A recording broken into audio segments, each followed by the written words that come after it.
মদিনার আকাশে তখন রূপালী চাঁদের মায়াবী আলো ঝরে পড়ছে। খেজুর পাতার ফাঁক দিয়ে যখন সেই আলো মাটিতে এসে পড়ছে, মনে হয় তখন জান্নাতের নূর ধরণীকে স্পর্শ করছে। চারিদিকে এক গভীর নিস্তব্ধতা, কিন্তু বাতাসে এক অজানা অস্থিরতা যেন ফিসফিস করছে। যেন মনে হচ্ছে প্রকৃতি আজ এক মহান পরীক্ষার অপেক্ষায় রয়েছে। এই নির্ঝুম রাতে মদিনার এক জীর্ণ কুটিরে জায়নামাজে বসে আছেন হযরত ফাতিমা। তার চোখ থেকে অশ্রু ঝরে জায়নামাজটা ভিজে যাচ্ছে।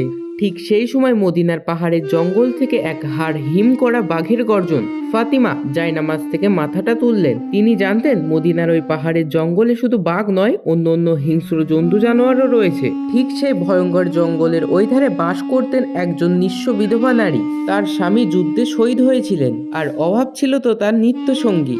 প্রায় দিনই তার চুলোয় আগুন জ্বলত না। ফাতিমা জানতেন না যে সেই বিধবা নারী আজ দুদিন ধরে এক ফোঁটা পানিও মুখে দেয়নি। ক্ষুধার যন্ত্রণায় তার কণ্ঠ দিয়ে আর শব্দ বের হচ্ছিল না। পরদিন সকালে যখন সোনালি রোদ মদিনার অলিগলি ভরিয়ে দিয়েছে, ফাতিমা সেদিন কোনো প্রয়োজনে তার পিতার কাছে যাচ্ছিলেন সেই বনের পথ ধরে। তিনি দরজার কাছে গিয়ে থমকে দাঁড়ালেন। ভিতর থেকে ভেসে আসছিল সেই পবিত্র কণ্ঠস্বর, যা শুনলে অস্থির মন শান্ত হয়ে যাবে। নবীজি তার সাহাবাদের নিয়ে বসে রয়েছে। নবীজি সাল্লাল্লাহু আলাইহি ওয়াসাল্লাম তার সাহাবাদের উদ্দেশ্যে বললেন, হে আমার প্রিয় সাহাবাগণ, তোমরা কি জানো মদিনার ওই হাড় হিম করা জঙ্গলের ওই পারে এক বিধবা নারী বাস করে। তার স্বামী দিনের জন্য প্রাণ দিয়েছেন। আজ 2 দিন ধরে সেই নারী অভাবে ভুগছে। তার ঘরে এক মুঠো অন্ন নেই। তাকে সাহায্য করা আমাদের একটা ঈমানের অংশ। সাহাবারা একটু চিন্তিত হয়ে বললেন, ইয়া রাসূলুল্লাহ, তার ঘরে যেতে গেলে তো সেই জঙ্গল পার হতে হবে। আমরা শুনেছি সেখানে হিংস্র জন্তুদের ভয়ঙ্কর উপদ্রব।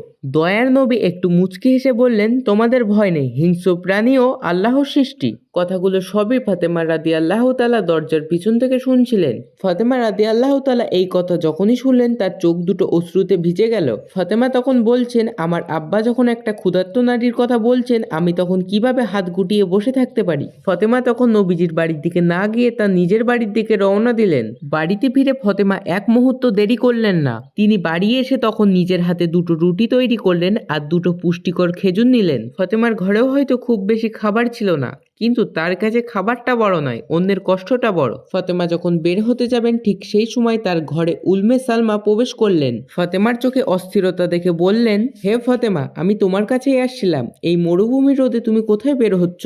ফাতিমা আবেগভরা কণ্ঠে বললেন, মদিনার জঙ্গলের ওই পারে এক বিধবা নারী 2 দিন ধরে না খেয়ে রয়েছে। আমি তাকে এই সামান্য আহার পৌঁছে দিতে যাচ্ছি।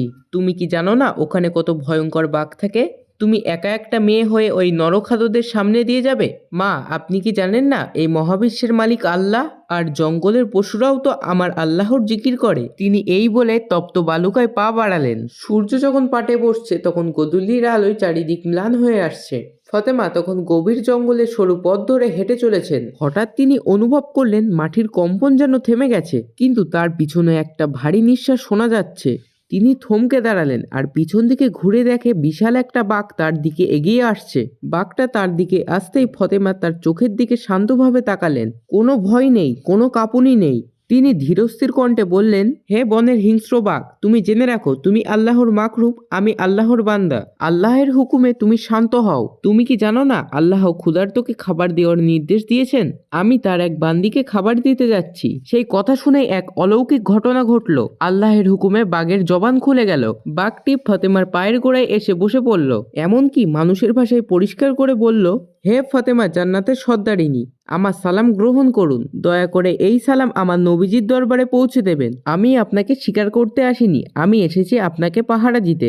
যে নবীকে সৃষ্টি না করলে এই মহাবিশ্ব সৃষ্টি হতো না। তার আদরের কন্যাকে আমরা কিভাবে ক্ষতি করতে পারি? আমরা জঙ্গলের প্রাণী হতে পারি, কিন্তু আমাদের সবসময় মন নবীজির চেহারা দেখার জন্য ব্যাকুল হয়ে থাকে।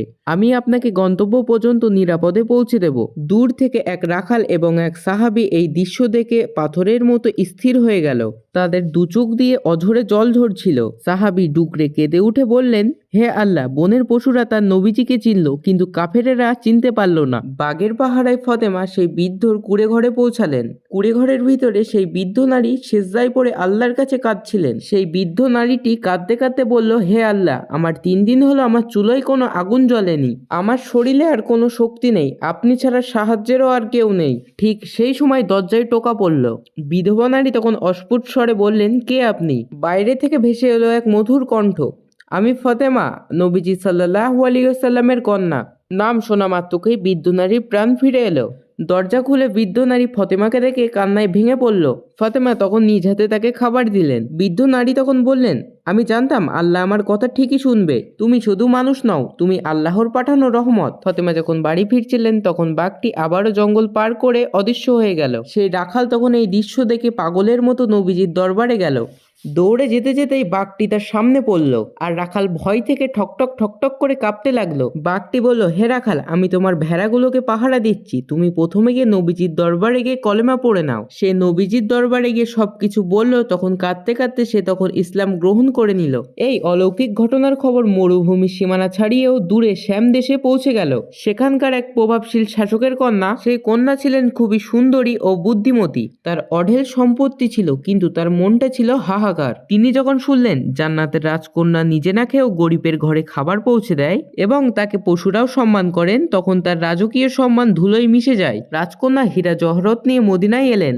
তিনি হয়তো ভেবেছিলেন ফতেমা কোনো সোনার রাজপ্রাসাদে থাকে। তিনি এসে দেখলেন মাটির ঘর, তালি দেওয়া পোশাক করে নবীজির কন্যা বসে রয়েছে। রাজকন্যা যত সব হীরা জহরত ছিল তার ফতেমার পায়ের কাছে এনে ঢেলে দিলেন। ফতেমা তখন বললেন, কি বোন, তুমি আমার এইসব সম্পদ দিয়ে ঘাবড়ে দিতে চেয়েছিলে, কিন্তু ফতেমা তখন কি করলো জানেন? সেই হীরা জহরত যত সব ছিল সব গরিবদের মাঝে বিলিয়ে দিল এবং সামান্য কিছু খেজুর দিয়ে রাজকন্যাকে আপ্যায়ন করলেন। রাজকন্যা তখন নিজের চোখ খুলে গেল। তিনি তখন নিজের দেশে গিয়ে রাজকীয় পোশাক খুলে দিয়ে সাধারণ পোশাক পরলেন এবং ফতেমার আদর্শে সবাইকে সেবা করার শপথ নিলেন।